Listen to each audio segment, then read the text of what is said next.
The God that I love and know and serve and experience on a daily basis is a God that's beyond comprehension. We've been studying the names of God for the past several weeks, and we started out with the name in Genesis 1:1 because God progressively began to reveal himself to the human beings that he created on the sixth day of his creation.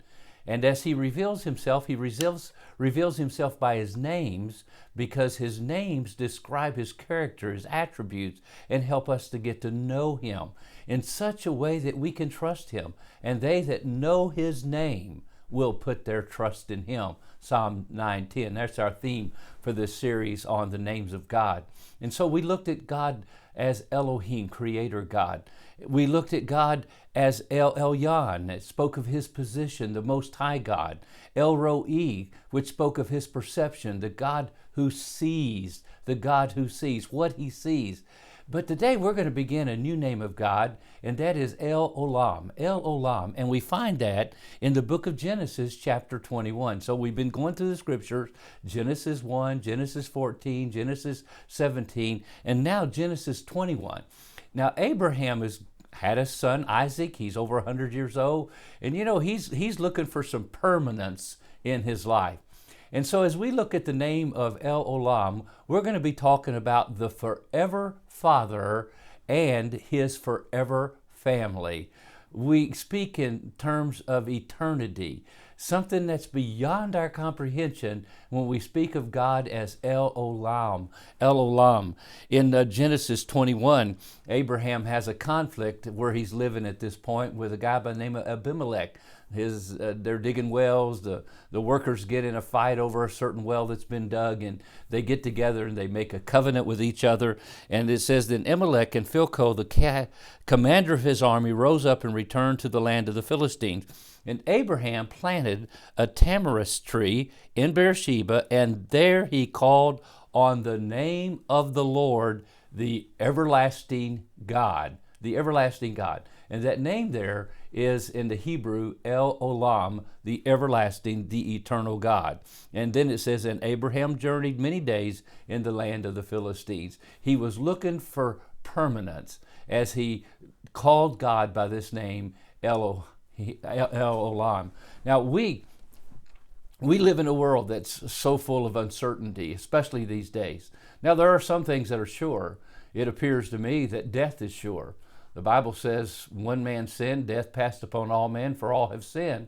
And so it's appointed unto man once to die. Last time I checked, every person born on planet Earth only lives a period of time and then he dies. There's something you and I all have to face the reality of. Now we might try to dress it up, cover it up, maybe kind of ignore it or just not think about it. But the truth is the reality of death is always there. And also there's a fear that comes with death. Matter of fact, Hebrews chapter 2 verse 14 tells us that Jesus partook of flesh and blood just like you and me, so that through death, Jesus, he might destroy him who had the power, the authority of death, that is the devil. And then the next verse 15, and release those who through fear of death were all their lifetime subject to bondage. So fear of death, lifetime subject to bondage, something in the back of our mind tells us, because eternity is in our hearts, that life is more than just being born, living a span of time, and then dying, and that's it. We're not really from nothing going to nothing. We are eternal, made in the image of God. Eternity is in our hearts. So when we begin to speak about the everlasting, the eternal God, the everlasting forever Father, who wants us to be in his forever family, this can get really exciting. It can help us to wake up with hope every day. One of the most difficult things to do probably would try to live a life without hope. To live a life without hope, you'd have to live in a make-believe world to keep existing. You would have to keep trying to find something new, something exciting, something different, just to keep your mind occupied so you could deal with the reality of life. Life is tough. Life is hard. Life is difficult. And that's all because a thief came back in the book of Genesis chapter 3 called the devil. He deceived Adam and Eve into sinning against a holy God. Sin entered the human race, and as a result, tragedy and heartbreak and grief and sorrow and pain and sickness has all been a part of the human race ever since.